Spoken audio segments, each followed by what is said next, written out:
Hey everyone, welcome back. It is Lucid, and I am joined once again by Maryland. Hi guys. So, last episode, what happened? We basically had Vanheim getting ready, fixing to go after Ulm. And we talked about Ulm has till turn 57 to get his poop in a group. Right. That was what Van said he would attack on 57. Right. There was a lot of diplomatic talk. Right. It's kind of like, I think it was just settling in for people what is happening. You know, like Ulm, it's kind of like you hear something, but you don't necessarily know what it means right at first. So Ulm had heard, okay, Pangaea and Vanheim made a nap. And like he knew that. And then the next turn he found out, okay, they've ended their nap with me. Okay. And that's when he realizes he is gonna, like, it's slowly sinking in that the full weight of Vanheim is about to pour into his flank. Right. And then, you know, the other piece of it was the Xibalba and Ashdod war carries on, and the Pan-Ind war carries on, but Ind now has to go alone against Pan. Right. And that Xibalba's cap is cracked. So that will be, maybe we start there, because that's kind of exciting. Yeah, sounds good. Yeah, and the other thing I'll just mention is Pangaea last turn became a free agent, because last turn there was a kind of cool final last battle in Jotunheim's capital, but Jotunheim is now dead. Mm-hmm. Almost, so. Yeah, that's pretty good summation. Okay, so he's going to ping. No! You're denying us a cool battle this turn, I guess. Yeah, I know. Especially with assassins there. When there's a boatload of assassins somewhere, I'm never going to ping. I'm going to be like, YOLO.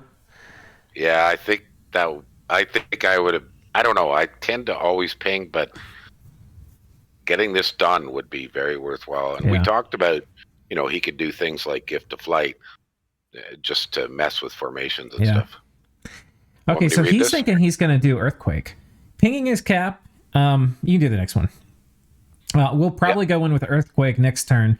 If it's truly mostly archers and spam leech behind it. Raiding, with leech spam behind it. Raiding in many places, just looking to trade land this turn, letting him advance in the west. Apparently he went over Pan without asking. Not completely sure. Not sure I completely buy that, though. Okay. I don't think Pangaea let him take that Fort Gem province from him. I don't think he did. I think... Especially if Xibalba can stealth move. There's no... Right? Like, what does Xibalba have that can't... I guess there's some stuff, but... Addendum, I rushed this turn in real life. Let's hope it wasn't too sloppy. And then we don't have a message from Xibalba. Okay, so let's see the action. Wouldn't it be funny if his ping won? So Xibalba came out. Looks like a Frozen Heart spam. Oh, you know what happened? There wasn't a fort battle here because I clicked it. His pinger is going to run. Watch this. Yes. Look at this guy. Yes. Yeah. Okay. Gotcha, bitch. Yeah. Yeah, I usually set pings to... I mean, I'm usually willing, if it's just a scout ping, I'll suicide it. Yeah, just suicide it. Yeah. Or an indie commander. Oh, so he did foul vapors. Oh no, this isn't Frozen Heart spam. Look at all those gems he's burning. That's expensive to kill a bunch of junk. I mean, and he's gonna have lost probably a fair number of these crossbow. Yeah, that was very efficient. Yeah, it was. Yeah, well done. He on lost a mage, 2 commanders, 10 crossbowmen, 20 slingers, and then probably at least 15 gems, maybe more. Yeah, that was a good job of gem baiting there for Xibalba. Yeah. Well done. Oops. Oh, that didn't work. You know, these, I guess they're like Christian or Jewish flavored summons. They are They just have not had a terribly great showing this game so far. They've kind of gotten the shit beat out of them. Because this is a dinky army. I'm guessing it's Frozen Heart. Iron Warriors. Ooh, I like. Yeah, I'm thinking... Iron Warriors. Bless. And this guy can't do anything. He's a holy too. So is he just... They're just chopping it up, or did they throw... Oh, look at that. They get through it easy. Yeah, it's just... Ooh. Wow. Yeah, Ooh. big 23 damage magic weapons. Right. Yeah, so and they got hurt a little bit, from that fire shield or something, but... Ouch. Okay. Those are not really working for him. No. He's raiding here with this Banelord. We'll see what he put on it. I'm guessing this is Iron Skin. Oh. Yeah. Okay. Iron Skin, Iron Warriors. And it flies. Yeah. Okay. Pangaea coming back over here. Yeah. Oh, but look at Xibalba. He's going even deeper. That's... Okay. Oh, these aren't stealthy. Maybe he did get permission from Pangaea. I don't know. Just to be able to push on the edge or something, yeah. I mean, it would make sense for Pangaea to help Xibalba in this conflict. Because... Yeah. Xibalba is clearly losing... And he would probably want Ashdod destabilized. I think it's safe to say from what we could see that this was an agreed trade because Xibalba didn't even put one PD up. Oh. The Dryad took it over without even a battle. You're right. Yeah. Okay. Because even one PD might have held off a cheapy Dryad attack, depending. Yeah, so Ashdod was called that out. And I was doubting him when he called it out. I was like, come on. You really think Pangaea would give this up for... They could just... If they agreed to trade, he could just pay him the gems. No, I think that sure looks to me like a diplomatic agreement that, yes, you could walk over my province for one turn's worth of gems. Yeah. Just so that you can open another front. Right. Okay. Don't see it. So these are counter raids. You just can't catch those handful of Zots. Yeah. Oh, what a pain in the butt. Damn things. This looks kind of interesting. A few Zots here. Well, I like Zot raiding. Yeah, I do too. It works really well. I mean, I know that with late age you've got the better toads. Right. But it's still... But you could buy Zots in every stupid forest, so why not? Right. As long as you've got the money.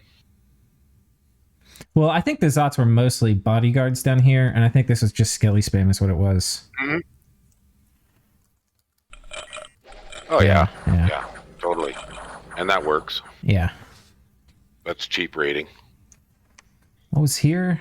A scout? Because what a Kamazots, those cheap Kamazots are 105 or 115, so they're pretty cheap. Yeah. And then here, this is the army he's moved on top of this fort.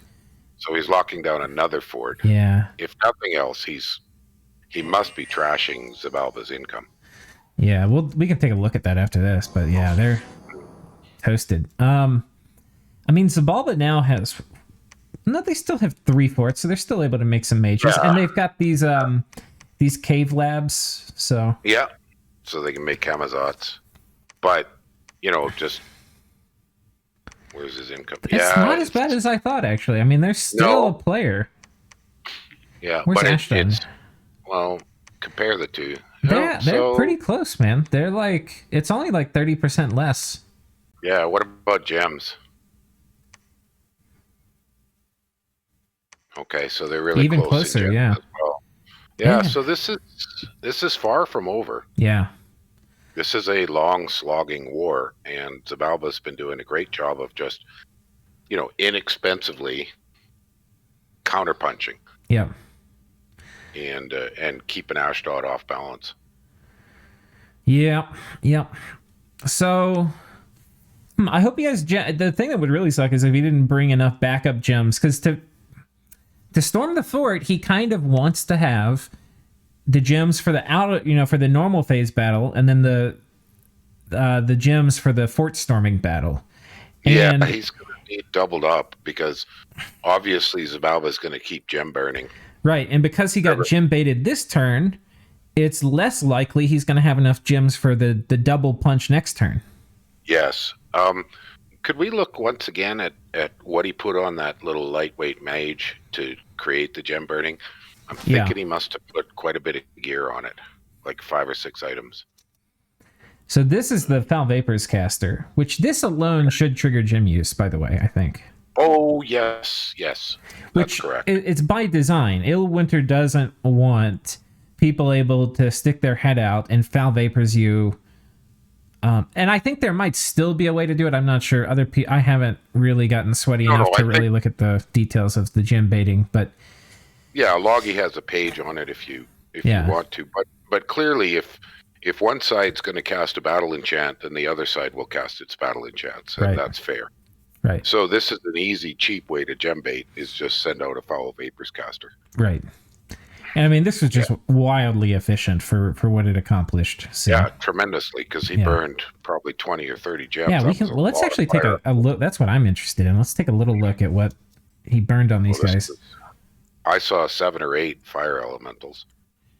3, 2, 3. So that's like 8. Yeah. 1. Okay, some of these are the temporary gem things, so that's actually really good. But, okay, he's got a lot of these temporary gem items. Well, that's excellent. Yeah. And his illusionist for his fog warriors and this guy though, what is he gonna cast? Earth power, Legions of Steel. This is his earthquake caster, and he's got the gems on him, but he hasn't scripted it yet because he didn't. That's what it looks like. Yeah. All right.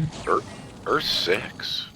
Was that just a spectacularly lucky? I think there's a hero, second son of Anak. Oh yeah. Okay. Let me look that guy up. He's pretty badass though. Oh, I got the wrong. So it wasn't that bad. He still has a lot of gems left on this army. He has a lot of temp gems that he can rely on, and he still has the earthquake gems. I think there's a. Now, what I don't know is if he has enough. I don't know if the game is going to let him cast earthquake with only 3 gems.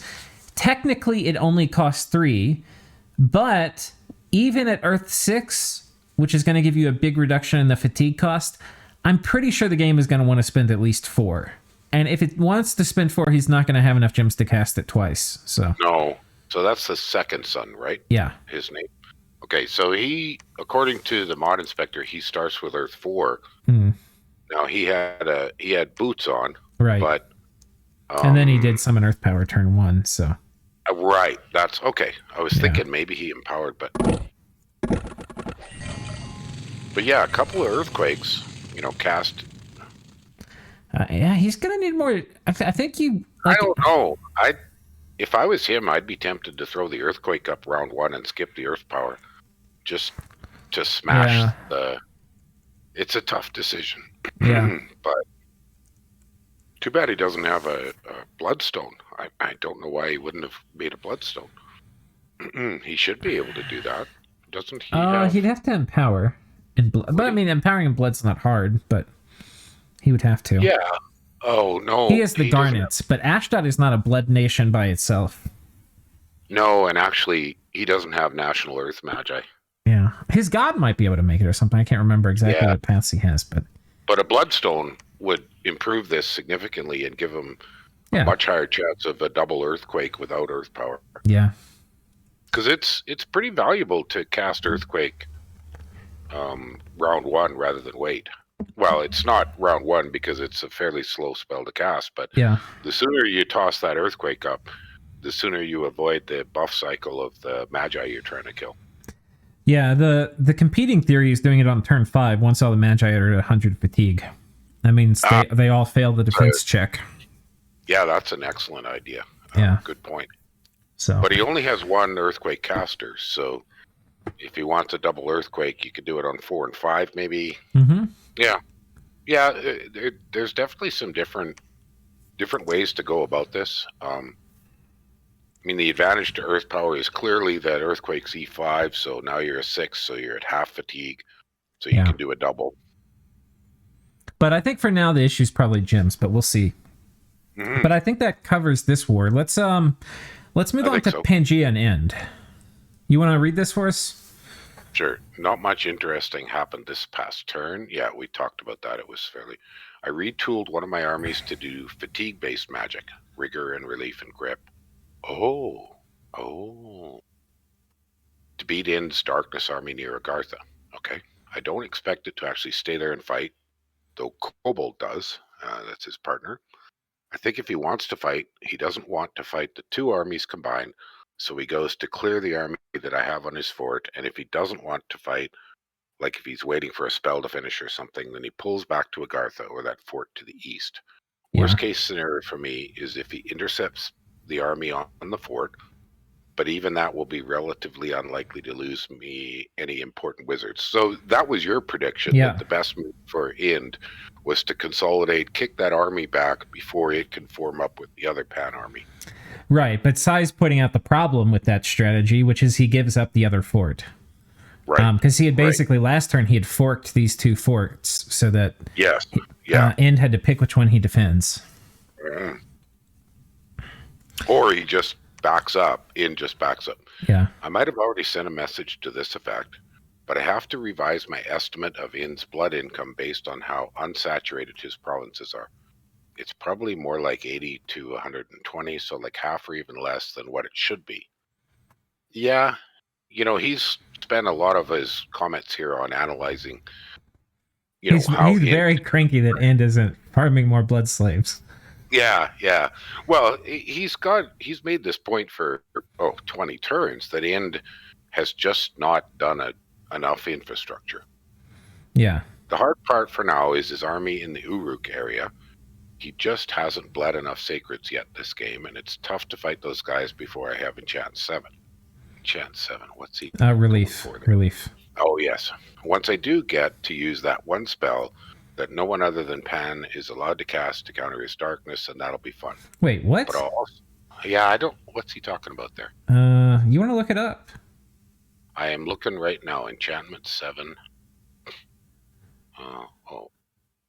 I've got Nashville on. Okay, so we need enchantment. Enchantment 7. I don't think there's a spell. Enchantment 7. I got the wrong nation picked here. Middle-aged Pan. Sai's probably loving this right now that we're just like, what is this? Because he put it in here as a little riddle. See... To counter Mass his... Flight? But anybody can cast Mass Flight. Is Second Sun there? No. Or... Huh. I'm looking at the Enchantment 7s, and I'm only seeing... Maybe I need to look in an actual game. It might be easier than... I've got a game open. Let me look at the research list there. Enchantment. Okay, up in the 7s. So I'm thinking... Oh, this is a DE game. That's a problem. I got to look at it. I don't know what he's getting at there. All right. Well, I'll keep reading, or you keep reading, and then, or maybe I'll keep reading. And you keep looking. Yeah, you keep going, and I'll see if I can figure out what he's talking about here. But I'll also need to have near parity to his sacred numbers in Cataphracts, since I figure he'll have the same buffs that my guys are getting. It's like 4 to 5 turns for me to get an enchant 7, and I'd be losing a lot of ground if he really pushes it. Okay. Now we have messages from End. We haven't gotten a lot of these. Just me and Pelagia now versus Pan. That was to be expected, as Pelagia has a strong interest in the demise of Pan. Yeah, in every coastal nation. Pan is still trying to knock me out of the main Pelagian offensive. Pan is still trying to out before the main Pelagian offensive, okay. Which is imminent, as Pelagia seems done with Jotunheim. See, you and I were thinking he would go after Ctis, but End thinks he's going to go after Pangaea. Oh, go ahead. Well, we just commented that it would. What we were saying last turn was that it would make sense for Ulm to negotiate with Pelagia to split up Ctis so that he can focus on the war he's going to have with Vanheim. Whether or not he does that, we don't know. Right. But that would make sense to me if I was playing Ulm. Is I'd want a buddy. You know, I need a buddy right now, and Pelagia is the obvious buddy because he could easily say, "Hey, you can have half of Ctis, or even you can have the capital if you'll help me out." I don't see anything here in Enchant 7 that's unique to Pangaea. Like that other people, I mean, it's got Life After Death, which is a great option for Pan. So maybe that's what he means. That's not really a counter to fatigue plays. Well, it is in a way, because if you kill off all your main ads and they come back as soulless, then they no longer have a fatigue problem. So if you're going to do rigor, I would use Life After Death. But soulless are horrible. Yeah, but the advantage is if you kill off your Magi, they come back as soulless Magi. So it's not as good as it used to be, but because you don't. Relief is 6, not 7 too. I have no idea what he's talking. Oh, Mass Flight must be the thing he's talking about. Oh, it could be, but anybody could cast Mass Flight. Yeah, that's not unique to Pan. Like he did mention it was something unique, and I think it's Mass Flight. Because Mass Flight is the best way to deal with fatigue plays. Oh, no, it's Darkness, not Fatigue. Wait. Oh, Solar Brilliance, obviously. Oh, okay. Oh, okay. I got it. Oh, yeah? Yeah, it's Solar Brilliance, and the reason he's saying Pan is really good at casting it is because they have recuperation on all their units. So when they get blinded, it comes off. Right. Oh, okay. Okay. Yeah, that makes sense. Look at me solving sized little riddles. There you go. All right. Okay. Don't really want to fight the big battles with Pelagia taking all the land. Also, kind of need to pivot towards Van. He's the real game leader. Next few turns are probably getting favorable terms from Pan. Or senseless destruction between two players that cannot come to terms as Pelagia and Van further their lead. Possible? Hoping for a decisive victory at 168, I'm concentrating the first corps under Pape John there with a lot of mage support. Second corps is under strength and defending 166. Will likely be gatewaying 100 sacreds there, and that will give me 2 full strength corps with enough reserve in the north. I think the question to me, like he can gateway in armies. To me, the question is, can he get enough mage support there? Right. Because that's all like freshly conquered land. His mage, like his research mages, aren't anywhere near that. That's what I'm really worried about. Okay, that should be enough to match Pan in the region. Maybe even enough for an offensive. Meanwhile, the third corps has been successful in the south. A lot of dryads dead. Setting up infrastructure and getting irregulars to bolster numbers.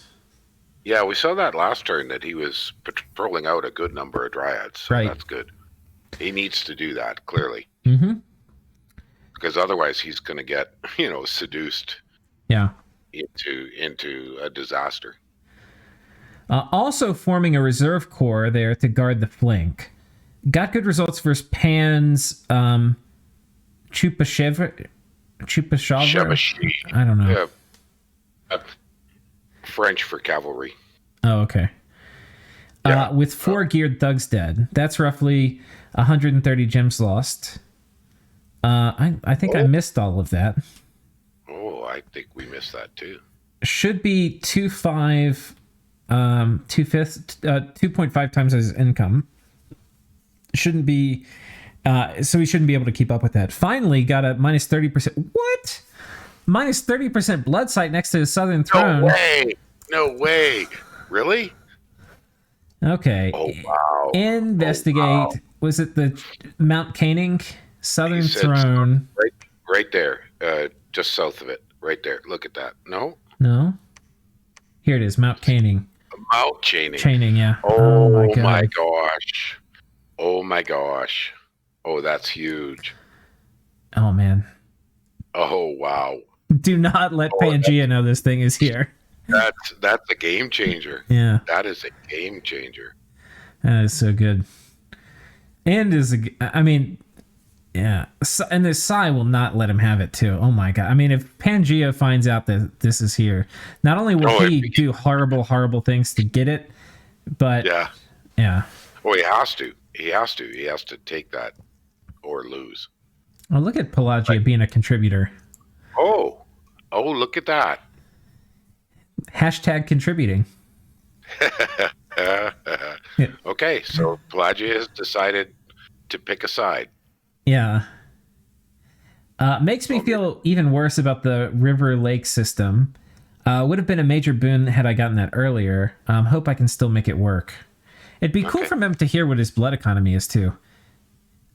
Might get my god sniped. It's way out in the open, and Pan probably has counter thugs. I can recall it easy, but it will still be annoying. Okay. Do you want me to see if I can find the player? We can do that maybe. If you want to do that after the game, we can do that. Share next time. I'll talk to him for next turn. We'll be doing 57. Right? Yeah. This is 56. Okay, I'll see if I can have an interview with him. All right, sweet. Okay, so there's 3 dryads here, and he catches one of them, like kills one of them. The other ones retreat, and but probably at least one of them made it back. Oh, there's 2 dryads here. There's a very good chance these 2 dryads they both escaped. Yeah. Still, at least he's chased him out of his own lands. Yeah. Okay. So that's this front, but the important front, and let's see if we can get to it without having any spoilers, because I think this is no. Oh. I thought this was going to be a high commitment attack here, but no. He must have done it on the other fort. What are these things? Those are those little imps. They've got moss body. I was like, why are they little black imps? Oh, right. They're little poison bombs. He gets moss body on them, and they jump back here, and they land, and they explode with poison. Ooh.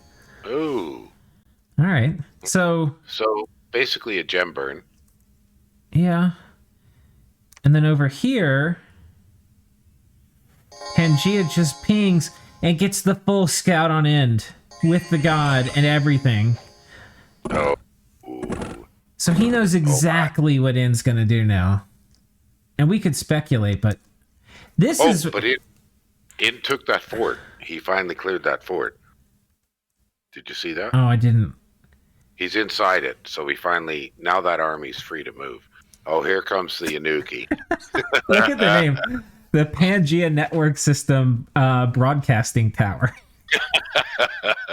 Well, we've been wanting to see where this thing was going to show up, and he's using it the way I thought was best, as a battlecaster. Yeah. Rather than as an SC. I think that's the efficient way to use that guy. Yeah. That is an ugly army. Oh, man. And has just lost all the initiative here. Like, this fort, he can't reinforce. It's done. I hope there's not an army trapped inside here. But, God, he just has been... This is the problem when you sit here and you patrol your forts. You just lose the initiative. He said he was going to gateway, but I think he gatewayed to the one you're on right now. Yeah, I think so too. The other one. I would maybe, because this is let's see. He said I'm going to gateway. What did he tell us? He didn't say where. Or did he? We'll be gatewaying defending 166 to 166. Okay. He's gatewaying inside. Well, that's actually a little sneaky, because Pan might not know that it's gatewayed, and he may move a big army on top and crack it and be like, aha! And then... See, what I would be doing if I was Pan is I was doing a water scry on there to see what's inside. Wait, does that work? Yes, it does. Wait, tell me how you do this. You use the water scry under enchantment. Or you... Wait, what is it called? isn't it? No, it's under thaumaturgy. Scrying pool. It's the cheapest scry because it's the least valuable gems. There's two critical scrying spells to look inside a fort, and one is astral and one is water. But the water one I usually consider the more cost effective because I had no idea it would look inside a fort. How do you see it? Yes, it counts as a spy. Scrying spells are a spy. I knew that, but I didn't how does it even display the information to you? You see on your scout report right there. We don't, but if you were to cast your astral probing or whatever on that province, we would see inside the fort. All right, this is so revolutionary to me, Maryland. We're gonna have to test it. You didn't know about that? That's a big deal, being able to figure that out. Oh, totally. I do that all the time. The other one that works is the stone. You can use the stone. So I often make stones. What the hell are they called? The Earth Astral Stone. Earth? Oh, yeah. The stone mirror something. It looks inside forts. Okay. Let's move these idiots on. Yeah. And then we're going to cast the water spell. Well, either one. You could do the water scry or you could do the scrying pool. Yeah, and I usually set it to about 10 gems.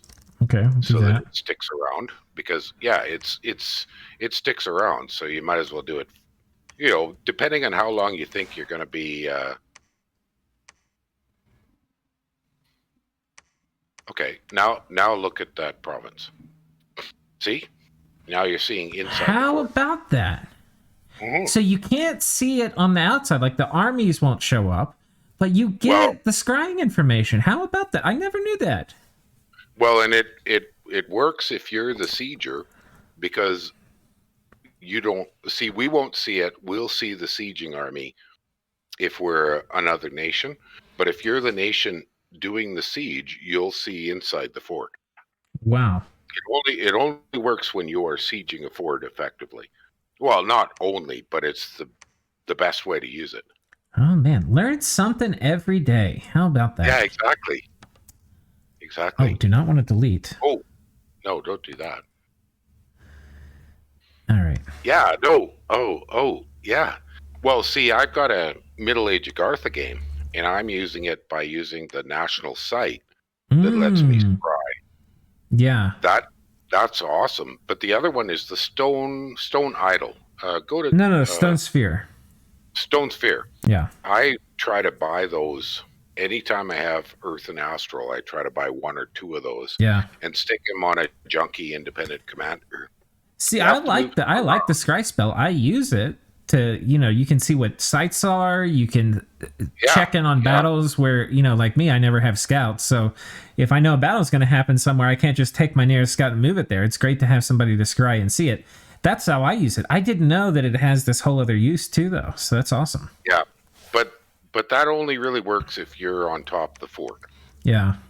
It doesn't help you a lot. It's just that because like I said, if another nation scries the fort, they'll see the sieging army. Right. You don't get two scout reports, you get one. Right. So you'll see the sieging army, not the one inside. Yeah. But I gotcha. Okay, so this conflict, Maryland, what is the move for Pangaea, do you think? You think it's to move on top of Agartha and just checkmate? That's what I would do, I think, is just fucking checkmate. And totally. I mean, look at that is so valuable, that province. It's got 45,000 people. How many people? No, only 30 because he didn't have growth, but that's a big pile of gems, a big pile of gold. Yeah, totally. The thing is, if you start playing this out, so if this is the best move for Pangaea, go ahead and lock this down. The ideal move for End is probably to consolidate the army here, right? Because if he tries to consolidate it here, moving both armies, it's a good chance this army pushes this one, and then there's a battle on the fort, and then he gets defeated in detail. If he moves both armies here, he has the ability to combine them. But the problem is he's going to give up the initiative on the PD. Like, and then Pangaea is going to be on top of another fort, and et cetera, et cetera. If I was Ind right now, I'd be doing Scorched Earth. I would be it's that bad. Well, I think it is, actually. I think Ind is in a desperate rush backwards. Look at what he's saying. It is like maybe enough to go on the offensive. I forget where he said it. But you are like in firm disagreement with Ind on the state of the game. I am. I'd be burning both of those forts and the labs, and running for home. Okay. I'd be doom stacking in a massive way because, that army there you're looking at is maybe enough to kill one of these pan stacks, but the others are not. So he's got the blood hunting. Well, he's gatewaying in 100 troops here who are going to potentially be fighting. I mean, like, what's on top of this is garbage, right? So 100 sacreds would murder this. Mm-hmm. So, but, there's going to be more stuff coming in. But the second he kills one of these armies, if he can, it completely reverses this front of the war. And I think he can kill one of these armies. I don't think it's impossible. He gets weapons of sharpness, darkness up, relief up. I don't know if he has relief, but he gets some of the stuff up. But his research, as we know, is kind of... Yeah, but he has weapons of sharpness. We know that. And honestly, that's all he's going to need to kill a bunch of white centaur. Well, there are almost no white centaurs. These are regular centaurs. Well, even easier to kill them then. But the thing is, Pan's going to buff these guys up with a bunch of protection buffs. And these guys have a bunch of protection. But that's kind of the whole thing. But when Ind throws up darkness, then these guys are going to have a hard time hitting him. And it's like... Pan's relying on protection, but Ind has weapons of sharpness on his troops. He's going to cut right through it. Right. So, right. Yeah. I don't know. That was my first gut feel would be... I'm not saying you're wrong. Oh, no, I don't think I'm right either. It's just my gut feel is that would be how I would play this right now. I would focus on locking down that mount chaining. Yeah. Get my blood economy rolling in a massive way, summon up a whole pile of, serious blood summons, grab some of the blood uniques if we can. So I'd be letting go his northern front to consolidate on his southern front. This is kind of my thinking, is that mount chaining kind of changes the whole game. Put a giant army there, fort it up, lock it down, dump massive PD. What it feels like to me is it feels like Ind is like, it's like Pangaea is running at him, like sprinting at him. And Pangaea's Ind is like stutter stepping backwards to brace themselves for the impact.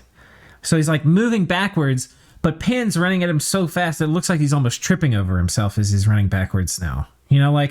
He just can't, you have to be able to combine these armies or get a force together to fight. And it's like he's lost all the initiative here. He's lost the initiative. And to go back to one of my favorite metaphors, he's got the potential for a fleeting being kind of situation. Ind does. So he could do that kind of fleeting being thing of having a giant army available to try to stomp out some of these. He's not going to scare Pangaea away now. Pangaea is running at him. Mm-hmm. I don't think he's going to do anything that's going to scare him away. The question, and I think this is what Ind has to figure out how to do, is how does he bring Pangaea to a decisive battle? Exactly. Without having...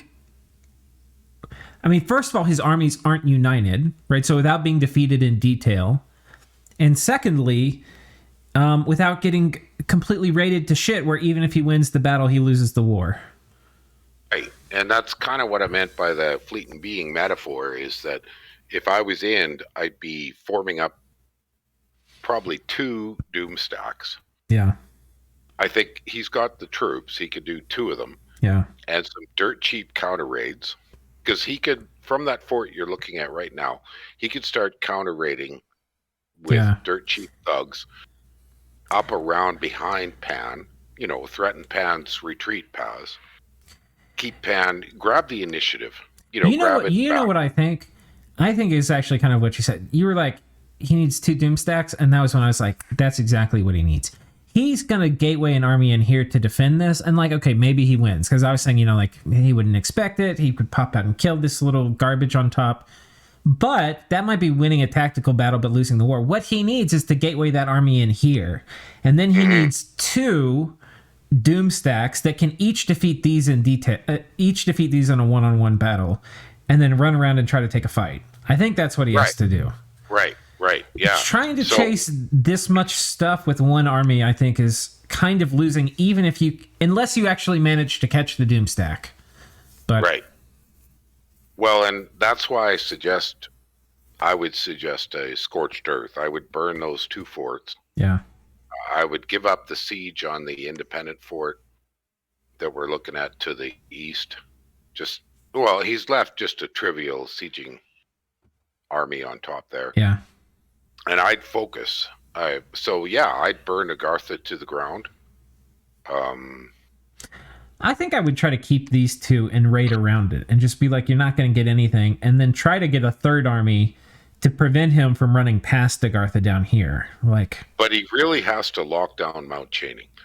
Yeah. I mean, that's a game changing site. So he's got to lock that down. Let's see what he's got here. This is what Pangaea is attacking. This is the army that could come threaten. Yeah, this is scary. This is going to be... Well, this is the Dark Vines. Yeah. And I said... this is going to be weapons of sharpness and strength of giants on those guys. I mean, these guys are going to be scary. Yeah, weapons of sharpness. This guy didn't get strength of giants on him. Did any of them? Not really. Some of them. But, yeah. And like I said, Gift of Hair on the Dark Vines...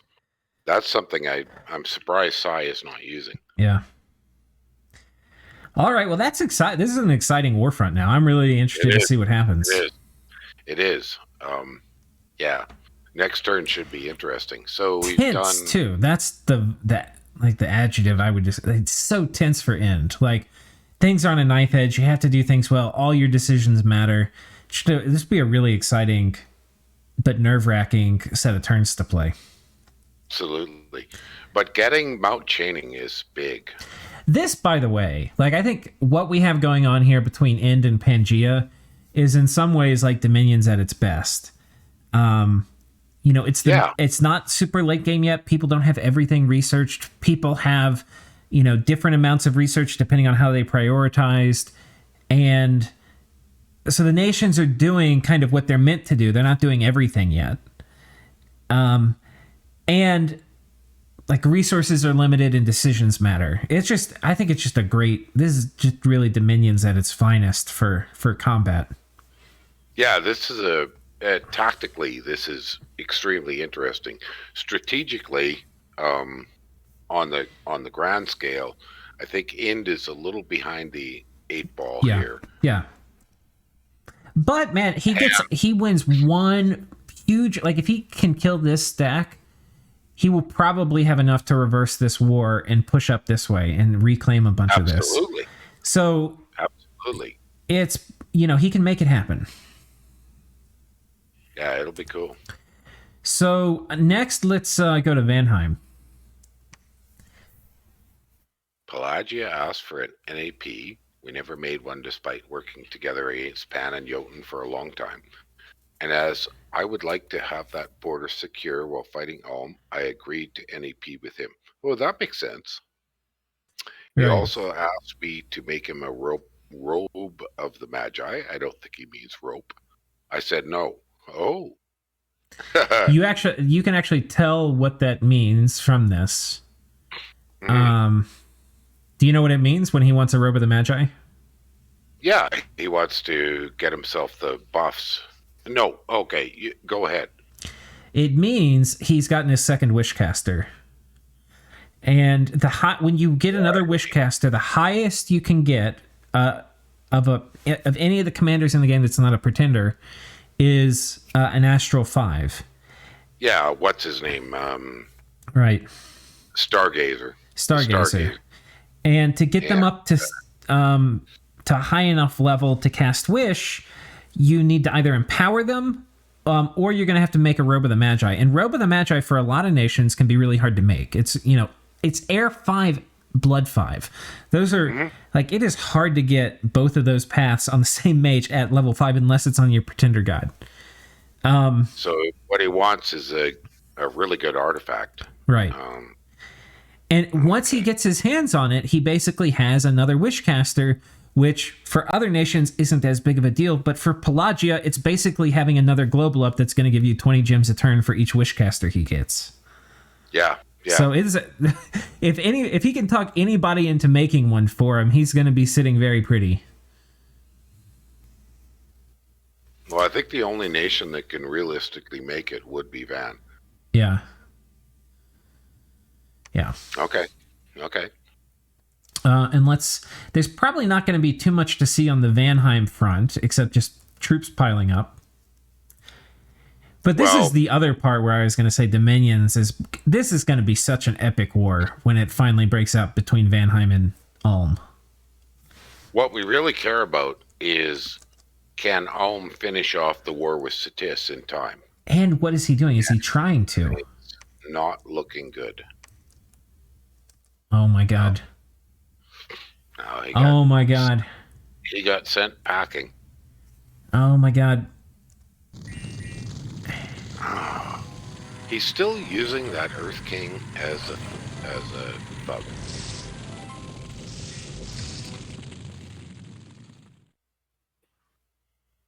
Rigor Mortis. So he's cast Rigor Mortis, Temper Flesh, Flying Shield, and then he's running in.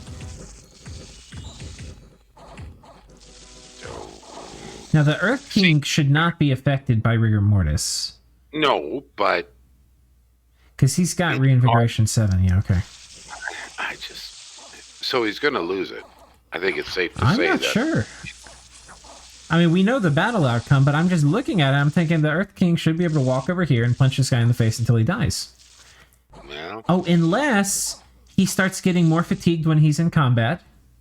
Well, see, the Soul Vortex is eating the Earth King.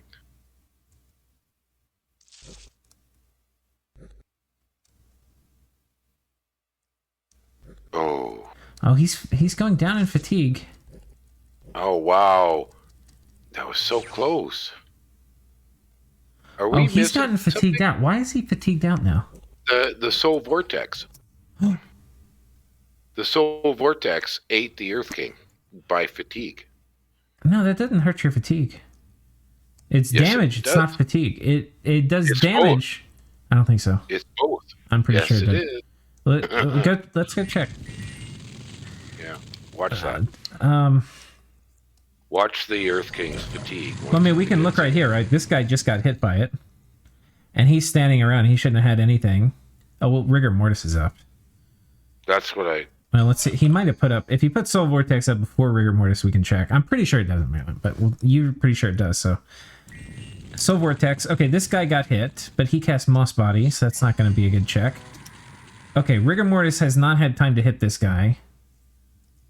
Well, he does have... No, he has 3 fatigue. What does this guy have?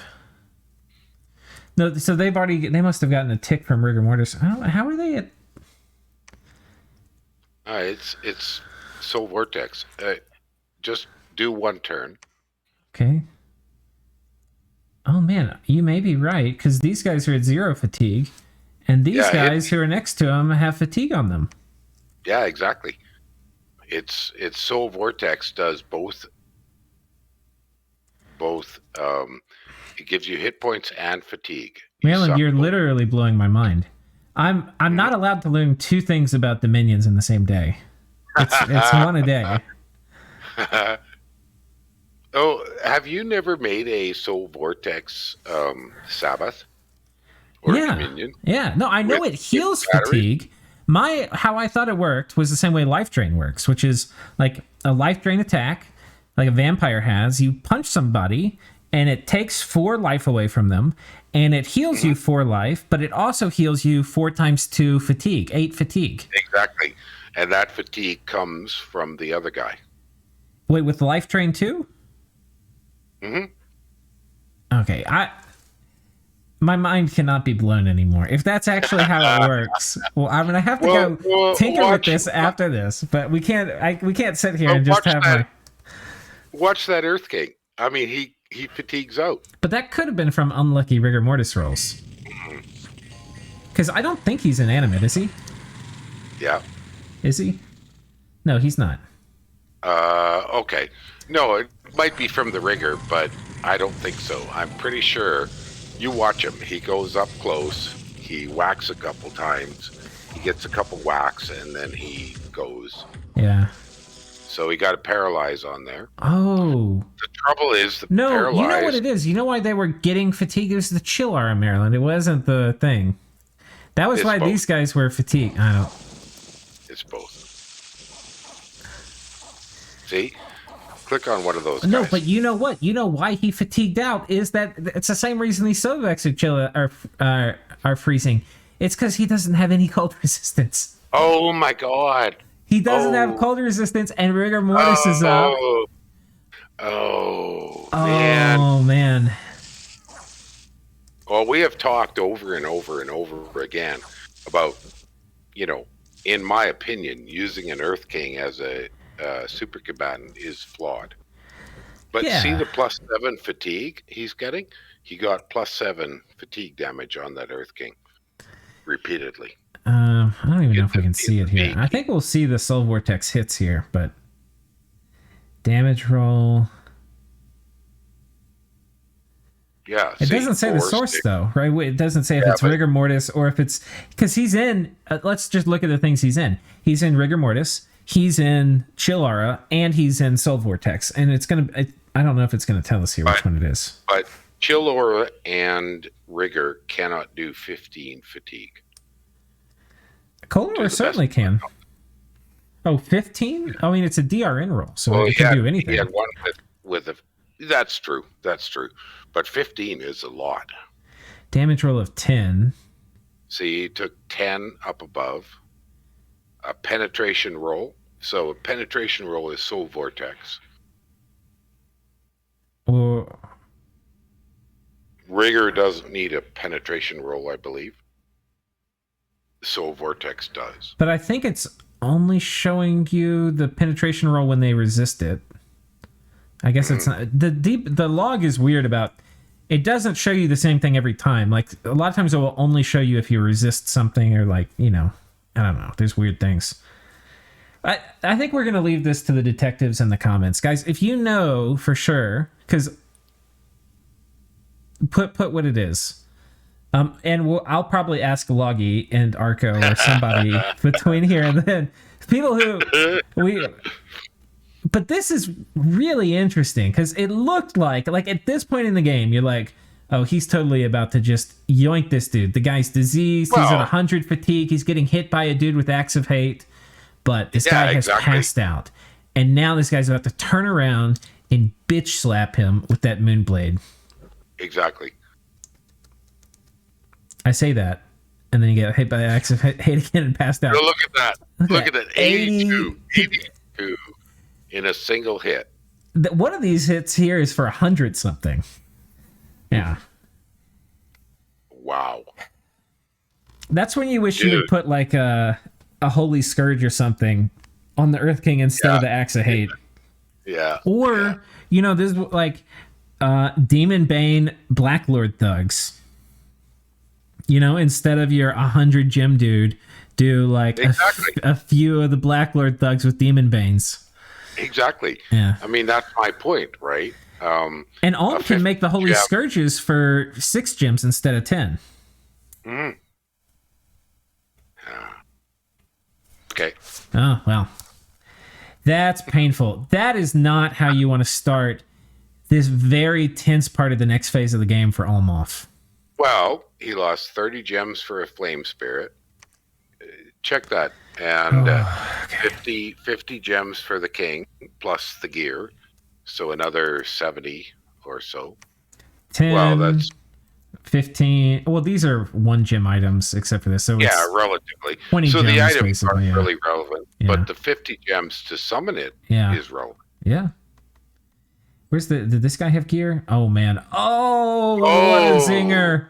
Oh, and he gave it to Ctis, a friggin' donation.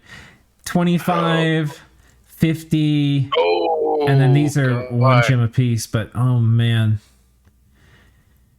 Oh.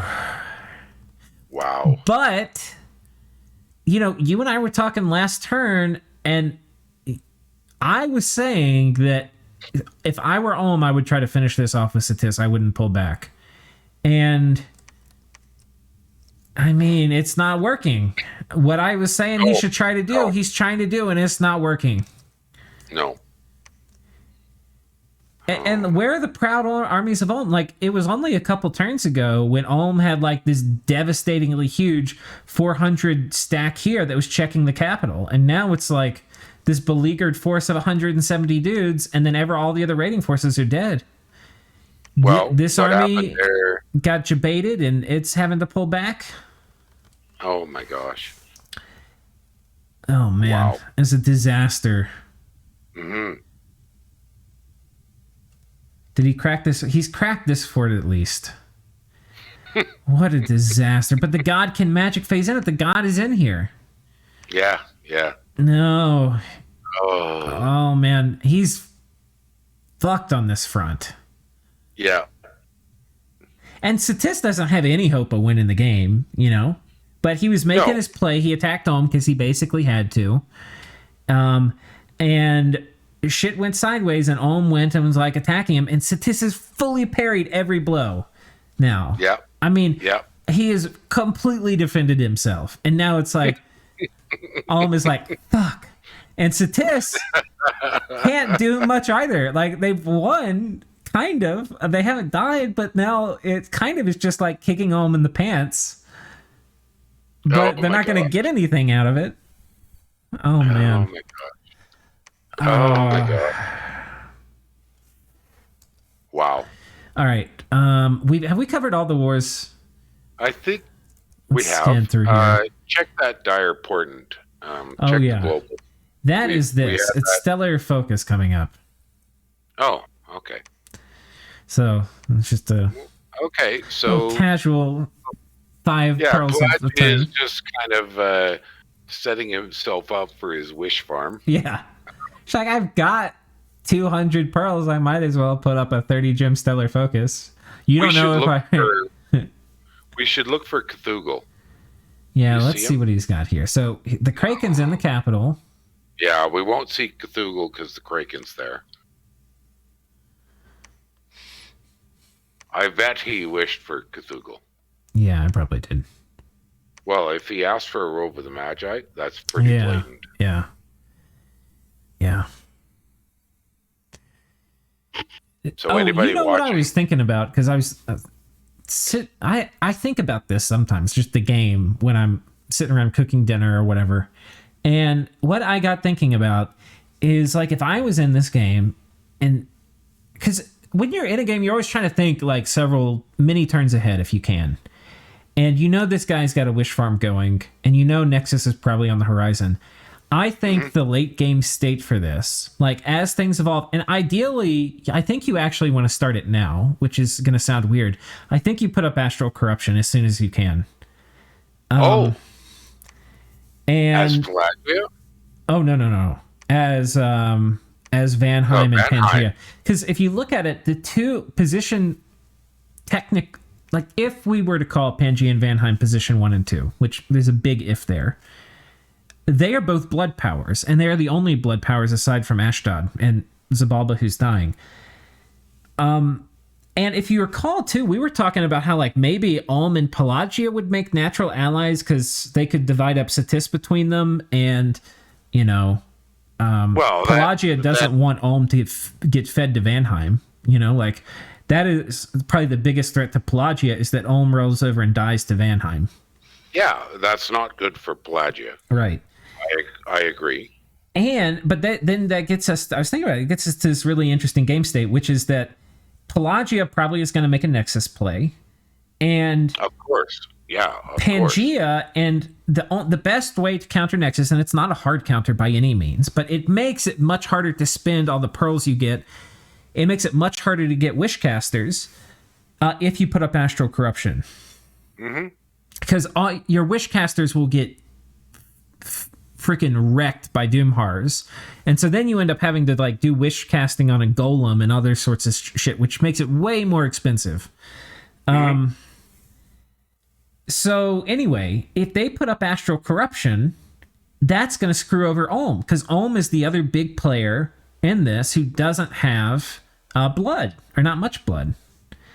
So then that it really does seem that the game might head towards this kind of 2v2 kind of situation where it's Ulm and Pelagia and Vanheim and Pangaea. And this is just me speculating on like weird future possibilities, but well, anyway. Yeah, I agree with your analysis, is that it would make sense to keep Pelagia in check to start a global fighting over globals. Yeah. Yeah. So. Okay. But the other thing too, and I guess I'll just say this too about the Ulm situation, is if Pelagia is going to have Nexus, that's obviously bad for Ulm too. But the best way to kind of deal with Nexus in some ways is to put up Astral Corruption if the person casting Nexus doesn't have blood. Yeah. But that's not good for Ulm. But it's kind of like Ulm's screwed if they do, screwed if they don't on the Astral Corruption thing. And to lean into that, this reversal he's had in Ctis is epically bad. Like, there's so many things that are bad for Ulm right now. The reversal with Ctis, the fact Vanheim's about to fully lean into him, and this should be the time in the game when Ulm is at their peak, right? Yes. He's way ahead in research. He's the first one to get 9s and different kinds of techs. He should just be stomping his way. He does not. Ulm is a nation that does not want this to go to turn 100. They don't want to see Nexus coming out. They don't want to see blood magic become really big. They don't want any of that. They want to end it by like turn 80, turn 70, right? Someone commented in the current series discussion that Ulm is really a mid-game nation. Yeah. You know, it's not a super late game nation.